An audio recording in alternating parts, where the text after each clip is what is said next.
ਅਗਲੀ ਜਿਹੜੀ ਖਬਰ ਆਪਾਂ ਤੁਹਾਡੇ ਨਾਲ ਸਾਂਝੀ ਕਰਨ ਜਾ ਰਹੇ ਹਾਂ, ਅੱਜ ਇੱਕ ਆਰਟੀਕਲ ਛਪਿਆ ਹੈਗਾ ਪੀਬੀਐਸ, ਕੇਵੀਆਈ, ਐਬਰਿਜਡ ਵੱਲੋਂ, ਜਿਹਦੇ ਵਿੱਚ ਇਹ ਕਿਹਾ ਗਿਆ ਹੈ ਵੀ ਜਿਹੜੇ ਆਈਸ ਨੇ ਇੰਡੀਅਨ ਨੈਸ਼ਨਲ ਜਿਹੜੇ ਅਰੈਸਟ ਕੀਤੇ ਆ, ਉਹਨਾਂ ਦੀ ਗਿਣਤੀ ਦੇ ਵਿੱਚ ਅਰੈਸਟ ਕਰਨ 'ਚ ਬਹੁਤ ਜ਼ਿਆਦਾ ਜਿਹੜਾ ਵਾਧਾ ਹੋਇਆ ਸੈਕਰਾਮੈਂਟੋ ਏਰੀਆ 'ਚ। ਕੱਲਾ ਸੈਕਰਾਮੈਂਟੋ ਨਹੀਂ, ਸੈਂਟਰਲ ਵੈਲੀ ਦਾ ਜਿਹੜਾ ਏਰੀਆ ਆ, ਫ੍ਰਿਜ਼ਨੋ, ਬੇਕਰਸਫੀਲਡ, ਇਸ ਏਰੀਏ ਦੇ ਵਿੱਚ ਵੀ। ਤੇ ਜਿਹੜੇ ਐਡਵੋਕੇਟਸ ਆ, ਉਹ ਇਹ ਕਹਿ ਰਹੇ ਆ ਵੀ ਸਿੱਖਾਂ ਨੂੰ ਟਾਰਗੇਟ ਕੀਤਾ ਜਾ ਰਿਹਾ ਹੈਗਾ। ਓਵਰਆਲ ਆਈਸ ਨੇ ਜਿਹੜੇ ਸੈਕਰਾਮੈਂਟੋ ਏਰੀਏ ਦੇ ਵਿੱਚ ਜਿਹੜਾ ਪ੍ਰੈਜ਼ੀਡੈਂਟ ਟਰੰਪ ਹੋਣਾ ਦਾ ਸੈਕੰਡ ਜੋ ਟਰਮ ਹੈਗੀ ਆ, ਉਹਦੇ ਦੌਰਾਨ ਬਹੁਤ ਵੱਡੀ ਗਿਣਤੀ ਦੇ ਵਿੱਚ ਲੋਕਾਂ ਨੂੰ ਅਰੈਸਟ ਕੀਤਾ ਆ। ਕਹਿੰਦੇ ਵੀ ਆਈਸ ਨੇ ਇੰਡੀਅਨ ਨੈਸ਼ਨਲ, ਜਿਨ੍ਹਾਂ ਦੇ ਵਿੱਚ ਸਿੱਖ ਵੱਡੀ ਗਿਣਤੀ 'ਚ ਆ, ਉਹਨਾਂ ਨੂੰ ਸੈਕਰਾਮੈਂਟੋ ਏਰੀਏ ਦੇ ਵਿੱਚ ਜਿਹੜਾ first year of the second Trump administration ਆ, ਉਹਦੇ ਵਿੱਚ ਬਹੁਤ ਵਾਧਾ ਹੋਇਆ ਲੋਕਾਂ ਦੇ ਅਰੈਸਟ ਦਾ। ਇਮੀਗ੍ਰੇਸ਼ਨ ਐਨਫੋਰਸਮੈਂਟ ਆਫਿਸਰਸ ਜਿਹੜੇ ਫ੍ਰਿਜ਼ਨੋ, ਬੇਕਰਸਫੀਲਡ, ਸਟਾਕਟਨ, ਸੈਨ ਬਰਨਡੀਨੋ ਏਰੀਏ ਦੇ ਵਿੱਚ ਆ, ਉੱਥੇ ਵੀ ਬਹੁਤ ਜ਼ਿਆਦਾ ਜਿਹੜਾ ਵਾਧਾ ਹੋਇਆ ਹੈਗਾ ਆ। ਇਹ ਕਹਿੰਦੇ ਵੀ immigration related enforcement federal level ਦੇ ਉੱਤੇ ਜੋ ਹੋਈਆਂ ਆ, ਉਹਦੇ ਕਰਕੇ ਇਹਦੇ ਵਿੱਚ ਵਾਧਾ ਹੋਇਆ। ਕਾਫੀ ਜਿਹੜਾ ਉਹਨਾਂ ਨੇ ਡਾਟਾ ਵੀ ਦਿੱਤਾ ਆ ਪ੍ਰੂਵ ਕਰਨ ਦੇ ਲਈ ਵੀ ਹਾਂ ਇਹ ਕਿੱਦਾਂ ਵਾਧਾ ਹੋਇਆ ਹੈਗਾ। US immigration custom enforcement Sacramento ਦਾ ਜਿਹੜਾ ਸਬ ਆਫਿਸ ਆ, ਉਹਦੇ ਵਿੱਚ ਕਹਿੰਦੇ 150 ਇੰਡੀਅਨ ਨੈਸ਼ਨਲਸ ਜਨਵਰੀ 2025 ਤੋਂ ਲੈ ਕੇ ਮਾਰਚ 10 2026 ਤਾਈਂ ਜਿਹੜੇ ਆ ਅਰੈਸਟ ਕੀਤੇ ਗਏ ਹੈਗੇ ਆ। ਪੰਜ ਇੰਡੀਅਨ ਜਿਹੜੇ ਨੈਸ਼ਨਲ ਸੀਗੇ, ਉਹ ਅਰੈਸਟ 15 ਮਹੀਨੇ ਪਹਿਲਾਂ ਕੀਤੇ ਗਏ ਸੀ। ਸੋ ਜੇ 15 ਮਹੀਨੇ ਪਹਿਲਾਂ ਜਿਹੜੇ ਆ ਉਹ 5 ਜਾਣਿਆਂ ਨੂੰ ਅਰੈਸਟ ਕੀਤਾ ਗਿਆ ਸੀ, ਇਸ ਟਾਈਮ ਦੇ ਦੌਰਾਨ ਇਹ ਜਿਹੜਾ ਡਾਟਾ ਉਹਨਾਂ ਨੇ ਫਰੀडम ਆਫ ਇਨਫੋਰਮੇਸ਼ਨ ਐਕਟ ਦੇ ਥਰੂ ਲਿਆ ਹੈਗਾ। ਡਿਪੋਰਟੇਸ਼ਨ ਡਾਟਾ ਪ੍ਰੋਜੈਕਟ ਜੋ ਯੂਸੀ ਵਰਕਲੇ ਤੇ ਯੂਸੀਐਲਏ ਯੂਜ਼ ਕਰਦੀ ਹੈਗੀ ਆ। ਪਰ ਜਨਵਰੀ 2025 ਤੋਂ ਲੈ ਕੇ ਮਾਰਚ 10 2026 ਤਾਈਂ 150 ਜਿਹੜੇ ਭਾਰਤੀ ਮੂਲ ਦੇ ਨੈਸ਼ਨਲ ਸੀਗੇ, ਇੰਡੀਅਨ ਨੈਸ਼ਨਲ, ਉਹਨਾਂ 'ਚ ਸਿੱਖ ਵੱਡੀ ਗਿਣਤੀ 'ਚ ਆ, ਉਹਨਾਂ ਨੂੰ ਅਰੈਸਟ ਕੀਤਾ ਗਿਆ।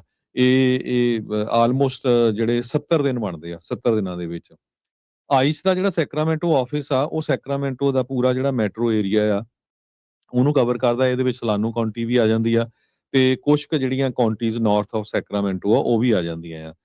ਤੇ 4 ਹੋਰ ਜਿਹੜੀਆਂ ਇਨਲੈਂਡ ਕੈਲੀਫੋਰਨੀਆ ਦੇ ਇਮੀਗ੍ਰੇਸ਼ਨ ਐਨਫੋਰਸਮੈਂਟ ਆਫਿਸਰਸ ਹੈਗੇ ਆ, ਜਿਨ੍ਹਾਂ ਦੇ ਵਿੱਚ ਫ੍ਰਿਜ਼ਨੋ ਆ, ਬੇਕਰਸਫੀਲਡ ਆ, ਸਟਾਕਟਨ ਆ, ਸੈਨ ਬਰਨਡੀਨੋ ਆ, ਉੱਥੇ ਵੀ 850 ਲੋਕਾਂ ਨੂੰ ਅਰੈਸਟ ਕੀਤਾ ਗਿਆ ਆ, ਜਿਹੜੇ ਇੰਡੀਅਨ ਸਿਟੀਜ਼ਨਸ਼ਿਪ ਆ ਜਿਨ੍ਹਾਂ ਦੇ ਕੋਲ। ਇਹਨਾਂ 'ਚ ਮੈਜੋਰਿਟੀ 'ਚ ਜਿਹੜੇ ਆ ਉਹ ਸਿੱਖ ਹੈਗੇ ਆ, ਜਨਵਰੀ 2025 ਤੋਂ ਲੈ ਕੇ ਮਾਰਚ 2026 ਤਾਈਂ। ਸੋ 3 ਮਹੀਨਿਆਂ 'ਚ 850 ਇਹਨਾਂ ਏਰੀਆ ਦੇ ਵਿੱਚ ਅਰੈਸਟ ਕੀਤੇ ਗਏ ਹੈਗੇ ਆ। ਸੋ ਇਹ ਪੂਰੇ ਉਹਨਾਂ ਨੇ ਗ੍ਰਾਫ ਬਣਾ ਕੇ ਪੂਰਾ ਡਾਟਾ ਦੱਸਿਆ ਵੀ ਪਹਿਲਾਂ ਕਿੰਨੇ ਅਰੈਸਟ ਹੁੰਦੇ ਸੀ, ਹੁਣ 3 ਮਹੀਨਿਆਂ ਦੇ ਵਿੱਚ ਕਿੰਨੇ ਅਰੈਸਟ ਹੋਏ ਹੈਗੇ ਆ। ਸੋ ਜੇ ਬਾਕੀ ਫ੍ਰਿਜ਼ਨੋ ਦਾ ਦੱਸਦੇ ਜਾਈਏ, ਫ੍ਰਿਜ਼ਨੋ ਦੇ ਵਿੱਚ ਜਨਵਰੀ 25 ਤੋਂ ਲੈ ਕੇ ਮਾਰਚ 26 ਤਾਈਂ 314 ਲੋਕਾਂ ਨੂੰ ਅਰੈਸਟ ਕੀਤਾ ਗਿਆ ਹੈ। ਸੈਨ ਬਰਨਡੀਨੋ ਦੇ ਵਿੱਚ 264 ਨੂੰ, ਬੇਕਰਸਫੀਲਡ 'ਚ 160, ਸੈਕਰਾਮੈਂਟੋ 148 ਤੇ ਸਟਾਕਟਨ 'ਚ 122। ਇਹ ਜਿਹੜੇ ਇੰਡੀਅਨ ਮੂਲ ਦੇ ਆ, ਜਿਨ੍ਹਾਂ ਕੋਲ ਇੰਡੀਅਨ ਪਾਸਪੋਰਟ ਆ। ਸੋ ਬਾਕੀ ਇਮੀਗ੍ਰੇਸ਼ਨ ਨੇ ਅਰੈਸਟ ਤਾਂ ਬਹੁਤ ਵੱਡੀ ਗਿਣਤੀ 'ਚ ਕੀਤੇ ਆ ਹੋਰ ਮੁਲਕਾਂ ਦੇ ਵੀ, ਪਰ ਇਹ ਇੰਡੀਅਨ ਮੂਲ ਦੇ ਜਿਹੜੇ ਆ ਉਹਨਾਂ ਦੀ ਗੱਲ ਆਪਾਂ ਤੁਹਾਡੇ ਨਾਲ ਸਾਂਝੀ ਕਰ ਰਹੇ ਹੈਗੇ ਆ। ਆਪਰੇਸ਼ਨ ਆਈਸ ਵਾਲ ਕਰਕੇ ਜਿਹੜਾ ਆ, ਉਹਦੇ ਦੌਰਾਨ ਕਹਿੰਦੇ ਵੀ ਜਿਹੜੇ ਟਰੱਕ ਡਰਾਈਵਰਸ ਆ, ਉਹਨਾਂ ਨੂੰ ਹਿੱਟ ਕੀਤਾ ਗਿਆ ਸੀ, ਉਹਨਾਂ ਨੂੰ ਟਾਰਗੇਟ ਕੀਤਾ ਗਿਆ ਸੀ without documentation at interstate base stations. ਤੇ ਕਹਿੰਦੇ ਵੀ ਇੱਕ ਸਟਾਪ ਦੇ ਉੱਤੇ ਇੱਕ ਸਿੱਖ ਟਰੱਕ ਡਰਾਈਵਰ ਨੂੰ ਇਸ ਕਰਕੇ ਰੋਕ ਲਿਆ ਗਿਆ ਕਿ ਉਹਦੀ ਕੋਈ ਛੋਟੀ ਜਿਹੀ ਕੋਈ ਗਲਤੀ ਸੀਗੀ ਉਹਦੀ ਟਰੱਕ ਦੇ, ਤੇ ਇੰਸਪੈਕਟਰ ਨੇ ਜਦੋਂ ਉਹਨੂੰ ਕਿਹਾ ਵੀ ਪੇਪਰ ਵਰਕ ਦਿਖਾਲ, ਉਹਦੇ 'ਚ ਉਹਨੂੰ ਪੁੱਛਿਆ ਵੀ ਕੀ ਆ ਤੇਰੇ ਕੋਲ, ਪੋਲੀਟੀਕਲ ਅਸਾਈਲਮ ਹੈਗਾ ਆ, ਵੈਲਿਡ ਕਮਰਸ਼ੀਅਲ ਡਰਾਈਵਿੰਗ ਲਾਇਸੈਂਸ ਸੀ ਉਹਦੇ 'ਚ, ਤੇ ਮਾਈਨਰ ਰਜਿਸਟ੍ਰੇਸ਼ਨ ਇਸ਼ੂ ਕਰਕੇ ਕਹਿੰਦੇ ਵੀ ਡਰਾਈਵਰ ਨੇ ਆਈਸ ਵਾਲਿਆਂ ਨੂੰ ਉੱਥੇ ਸੱਦ ਲਿਆ। ਤੇ ਇਹ ਜਿਹੜਾ ਅਸਾਈਲਮ ਸੀਕਰ ਹੈਗਾ ਆ, ਉਸ ਨੂੰ ਇਮੀਡੀਏਟਲੀ ਅਰੈਸਟ ਕਰ ਲਿਆ, ਡਿਟੇਨ ਕਰ ਲਿਆ ਤੇ 10 ਹਫ਼ਤੇ ਜੋ ਆ ਉਹ ਜੇਲ੍ਹ ਦੇ ਵਿੱਚ ਰਿਹਾ, ਆਈਸ ਦੇ ਕੋਲ ਰਿਹਾ। ਮਨਮੀਤ ਕੌਰ ਸੋਨੀ ਇਹ ਲੀਗਲ ਡਾਇਰੈਕਟਰ ਹੈਗੇ ਸਿੱਖ ਕੋਲੀਸ਼ਨ ਦੇ, ਜਿਹੜੀ ਕਿ ਨੈਸ਼ਨਲ ਆਰਗੇਨਾਈਜੇਸ਼ਨ ਹੈਗੀ ਆ, ਜੋ ਐਡਵੋਕੇਟ ਕਰਦੀ ਆ ਫॉर ਸਿੱਖ ਸਿਵਲ ਲਿਬਰਟੀਜ਼ ਦੇ ਲਈ। ਤੇ ਕਹਿੰਦੇ ਵੀ ਆਈਸ ਨੇ ਹੁਣ ਡਬਲ ਡਾਊਨ ਕਰਤੀ effort and expanded its enforcement effort to specially target this population. So ਇਹਨਾਂ ਨੂੰ ਕਹਿ ਰਹੀ ਆ। ਸੋ ਲੋਕਾਂ ਦੇ ਵਿੱਚ ਕਹਿੰਦੀ ਪੈਨਿਕ ਬਹੁਤ ਆ। 30% ਜਿਹੜੇ ਇੰਡੀਅਨ ਨੈਸ਼ਨਲ ਅਰੈਸਟ ਕੀਤੇ ਗਏ ਆ ਆਈਸ ਦੇ ਸੈਕਰਾਮੈਂਟੋ ਆਫਿਸ ਵੱਲੋਂ, ਉਹਨਾਂ ਦੇ ਕੋਈ ਨਾ ਕੋਈ ਕ੍ਰਿਮੀਨਲ ਚਾਰजेस ਪੈਂਡਿੰਗ ਸੀਗੇ। ਕਹਿੰਦੇ ਵੀ ਇਹ ਪਰ ਠੀਕ ਆ ਵੀ 30% ਦੇ ਕ੍ਰਿਮੀਨਲ ਚਾਰजेस ਸੀ, ਪਰ ਇਹ ਨੰਬਰ ਬਹੁਤ ਘੱਟ ਆ, ਬਹੁਤ ਲੋਅਰ ਆ ਜੇ ਬਾਕੀ ਪੂਰਾ ਜਿਹੜਾ ਡਿਪੋਰਟੇਸ਼ਨ ਡਾਟਾ ਪ੍ਰੋਜੈਕਟ ਫਿਗਰ ਆ ਉਹ ਦੇਖਿਆ ਜਾਵੇ। ਜੀ ਜੀ ਬਿਲਕੁਲ। ਸੋ ਕਹਿੰਦੇ ਵੀ ਇਸ ਟਾਈਮ ਸਭ ਤੋਂ ਵੱਧ ਜਿਹੜੀਆਂ ਗ੍ਰਿਫਤਾਰੀਆਂ ਆ ਉਹ ਮੈਕਸੀਕਨ ਮੂਲ ਤੇ ਭਾਰਤੀ ਮੂਲ ਦੇ ਲੋਕਾਂ ਦੀਆਂ ਉਸ ਦੇ ਵਿੱਚ ਹੋ ਰਹੀਆਂ ਆ।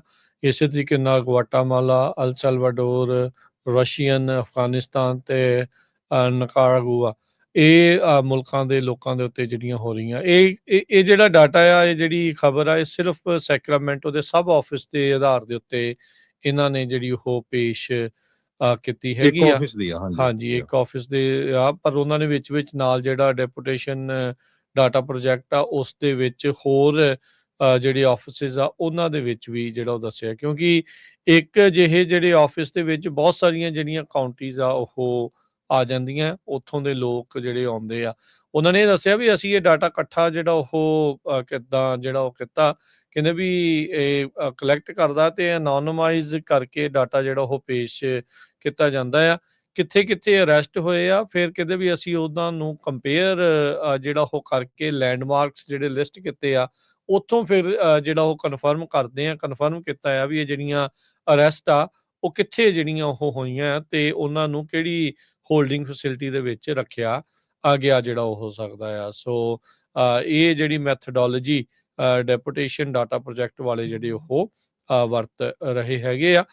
ਪਰ ਇਹਦੇ ਵਿੱਚ ਤਾਂ ਹਰਜੋਤ ਸਿੰਘ ਜੀ ਕੋਈ ਦੋ ਰਾਵਾ ਨਹੀਂ ਵੀ ਜਿਹੜਾ ਇਮੀਗ੍ਰੇਸ਼ਨ ਦਾ ਕ੍ਰੈਕਡਾਊਨ ਆ ਉਹ ਬੜੇ ਵੱਡੇ ਪੱਧਰ ਦੇ ਉੱਤੇ ਚੱਲ ਰਿਹਾ ਹੈਗਾ ਆ, ਤੇ ਓਬਵੀਅਸਲੀ ਉਸ ਦਾ ਜਿਹੜਾ ਅਸਰ ਆ ਉਹ ਸਾਰੀਆਂ ਕਮਿਊਨਿਟੀਜ਼ ਦੇ ਉੱਤੇ ਪੈ ਰਿਹਾ, ਤੇ ਨਾਲ ਹੀ ਉਸ ਦੇ ਵਿੱਚ ਜਿਹੜੇ ਇੰਡੀਅਨ ਮੂਲ ਵਾਲੇ ਆ ਤੇ ਜਾਂ ਕਹਿ ਲਓ ਵੀ ਆਪਣੇ ਜਿਹੜੇ ਪੰਜਾਬੀ ਆ ਸਿੱਖ ਕਮਿਊਨਿਟੀ ਵਾਲੇ ਆ ਉਹ ਵੀ ਇਸ ਦੇ ਵਿੱਚ ਨਾਲ ਦੇ ਨਾਲ ਹੀ ਜਿਹੜਾ ਉਹ ਟਾਰਗੇਟ ਆ ਉਹ ਹੋ ਰਹੇ ਜਿਹੜੇ ਉਹ ਹੈਗੇ ਆ।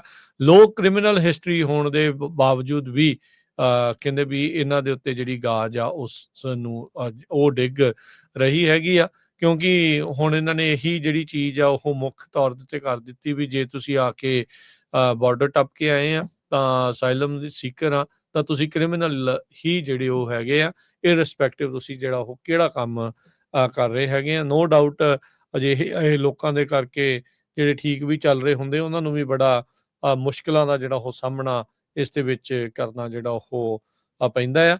ਪਰ ਜਿੱਦਾਂ ਦੇ ਆਦੇਸ਼ ਜਿਹੜੇ ਹਰਜੋਤ ਸਿੰਘ ਜੀ ਉਹਨਾਂ ਨੂੰ ਉੱਤੋਂ ਆ ਰਹੇ ਨੇ ਜਿਸ ਤਰੀਕੇ ਦੀ ਐਨਫੋਰਸਮੈਂਟ ਦੇ ਲਈ, ਉਸ ਜਿਹੜੇ ਸੰਬੰਧ ਦੇ ਵਿੱਚ ਇਹ ਕੰਮ ਤੇਜ਼ੀ ਦੇ ਨਾਲ ਜਿਹੜਾ ਉਹ ਕਰ ਰਹੇ ਆ। ਹੁਣ ਤਾਂ ਮਨੀ ਹੋਰ ਵੀ ਜ਼ਿਆਦਾ ਇਹਨਾਂ ਮਹਿਕਮਿਆਂ ਦੇ ਵਿੱਚ ਜਿਹੜੀ ਉਹ ਆਈ ਆ ਤੇ ਐਨਫੋਰਸਮੈਂਟ ਆ ਜਿਹਦਾ ਪਹਿਲੋਂ ਜ਼ਿਆਦਾ ਰੌਲਾ ਪੈਂਦਾ ਸੀ, ਹੁਣ ਰੌਲਾ ਪਹਿਲੋਂ ਦੇ ਨਾਲੋਂ ਘੱਟ ਆ। ਪਰ ਇਹ ਨਹੀਂ ਆ ਵੀ ਕੰਮਕਾਜ ਉਹਨਾਂ ਨੇ ਆਪਣਾ ਜਿਹੜਾ ਉਹ ਘਟਾਇਆ, ਕੰਮਕਾਜ ਉਹ ਪੂਰੇ ਉਸੇ ਤਰੀਕੇ ਦੇ ਨਾਲ ਹੀ ਜਿਹੜਾ ਉਹ ਚੱਲ ਰਿਹਾ ਹੈਗਾ ਜੀ। ਸੋ ਕਹਿੰਦੇ ਵੀ ਜਿਹੜੇ ਮੈਕਸੀਕੋ ਦੇ ਲੋਕ ਸੀਗੇ ਉਹ ਮੋਸਟ ਕਾਮਨ ਗਰੁੱਪ ਆ ਜਿਹੜੇ ਅਰੈਸਟ ਕੀਤੇ ਗਏ ਆ। ਉਹ ਤੋਂ ਬਾਅਦ ਜਿਹੜੇ citizen of India, Guatemala, El Salvador, Russia, Afghanistan ਤੇ ਨਿਕਾਰਾਗੁਆ। ਕਹਿੰਦੀ ਵੀ ਗਿਸੈਲ ਗਾਰਸੀਆ ਇਸ ਆਰਟੀਕਲ 'ਚ ਲਿਖਦੀ ਆ, ਜੋ ਕਿ ਨੋਰਕਲ ਰਜਿਸਟ ਇੱਕ ਆਰਗੇਨਾਈਜੇਸ਼ਨ ਆ, ਉਹ ਫਾਈਟ ਕਰਦੀ ਇਮੀਗ੍ਰੈਂਟ ਰਾਈਟਸ ਦੇ ਲਈ। ਉਹ ਲਿਖਦੇ ਆ ਵੀ ਇਹ ਇੱਕ ਤਰ੍ਹਾਂ ਨਾਲ ਇਨਡਿਸਕ੍ਰਿਮੀਨੇਟ ਕਾਈਂਡ ਆਫ ਅਪਰੋਚ ਹੈਗੀ ਆ ਐਨਫੋਰਸਮੈਂਟ ਪੈਟਰਨ ਦੀ। ਤੇ ਕਹਿੰਦੇ ਵੀ ਲੋਕਾਂ ਦੇ ਵਿੱਚ ਬਹੁਤ ਜ਼ਿਆਦਾ ਪੈਨਿਕ ਆ ਤੇ ਐਂਗਜ਼ਾਇਟੀ ਹੈਗੀ ਆ, ਖਾਸ ਕਰਕੇ ਜਿਹੜੀ ਇਮੀਗ੍ਰੈਂਟ ਕਮਿਊਨਿਟੀ ਆ ਇਸ ਏਰੀਏ ਦੇ ਵਿੱਚ। ਕਹਿੰਦੇ ਵੀ ਜਿਹੜੇ ਇੰਡੀਅਨ ਨੈਸ਼ਨਲਸ ਆ ਉਹ ਵੀ ਬੜੇ ਉਹਨਾਂ 'ਚ ਟਾਰਗੇਟ ਕੀਤੇ ਗਏ ਆ, ਬੜੇ ਇਨਕਰੀਜ਼ ਹੋਇਆ ਉਹਨਾਂ ਦਾ ਨੰਬਰ, ਆਪਾਂ ਤੁਹਾਡੇ ਨਾਲ ਸਾਂਝਾ ਕੀਤਾ ਹੈਗਾ ਆ।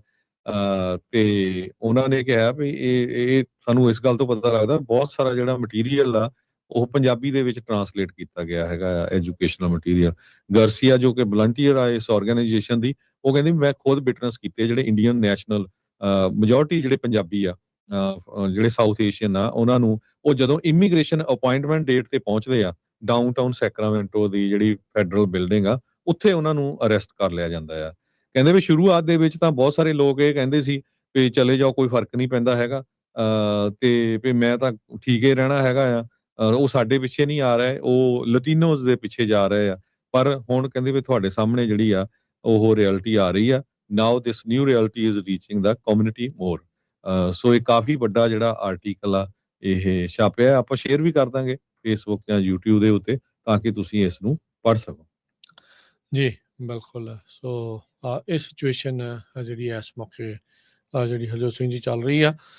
ਸੋ ਹੁਣ ਦੇਖੋ ਸਾਰਿਆਂ ਨੇ ਕੰਮ ਕਾਜਾਂ 'ਤੇ ਵੀ ਜਾਣਾ, ਸਾਰਾ ਕੁਛ ਹੀ ਜਿਹੜਾ ਉਹ ਚੀਜ਼ਾਂ ਜਿਹੜੀਆਂ ਉਹ ਕਰਨੀਆਂ, ਇਹਦੇ ਵਿੱਚ ਤਾਂ ਕੋਈ ਦੋ ਰਾਮਾ ਨਹੀਂ। ਘਰੇ ਬਹਿ ਕੇ ਵੀ ਸਾਰਿਆਂ ਦਾ ਜਿਹੜਾ ਉਹ ਸਰਦਾ ਨਹੀਂ ਹੈ। ਪਰ ਇਹ ਆ ਵੀ ਮੇਕ ਸ਼ੋਰ ਕਰੋ ਵੀ ਤੁਹਾਨੂੰ ਆਪਣੇ ਜਿਹੜੇ ਜੇ ਰਾਈਟਸ ਜਿਹੜੇ ਹੈਗੇ ਆ, ਜਿਹੜੇ ਦੱਸਦੇ ਨੇ ਵੀ ਉਹਦੇ ਬਾਰੇ ਪਤਾ ਹੋਵੇ, ਅਤੇ ਨਾਲ ਦੇ ਨਾਲ ਇਹ ਵੀ ਜਿਹੜਾ ਉਹ ਹੋਵੇ ਵੀ ਤੁਹਾਨੂੰ ਇਹ ਵੀ ਪਤਾ ਹੋਵੇ ਵੀ ਤੁਹਾਡੇ ਹੱਕ ਹੈ ਕੀ ਆ, ਇਨਫੋਰਮੇਸ਼ਨ ਕਿਹੜੀ ਆ, ਅਤੇ ਡਾਕੂਮੈਂਟੇਸ਼ਨ ਤੁਹਾਡੀ ਜਿਹੜੀ ਉਹ ਤੁਹਾਡੇ ਕੋਲ ਪੂਰੀ ਜਿਹੜੀ ਉਹ ਹੋਣੀ ਚਾਹੀਦੀ ਆ। ਅਤੇ ਜੇ ਮੰਨ ਲਓ ਕੋਈ ਜਣਾ ਫਸ ਵੀ ਜਾਂਦਾ, ਕੋਈ ਡਿਟੇਨ ਵੀ ਹੁੰਦਾ ਆ, ਤੁਹਾਡੇ ਪਿੱਛੇ ਕੋਈ ਪੈਰਵਾਈ ਕਰਨ ਵਾਲੇ ਬੰਦੇ ਹੈਗੇ ਆ ਕਿ ਨਹੀਂ, ਇਹਨਾਂ ਚੀਜ਼ਾਂ ਦੇ ਉੱਤੇ ਜਿਹੜਾ ਉਹ ਫੋਕਸ ਆ ਉਹ ਤੁਹਾਨੂੰ ਕਰਨ ਦੀ ਜ਼ਰੂਰਤ ਹੈਗੀ ਆ।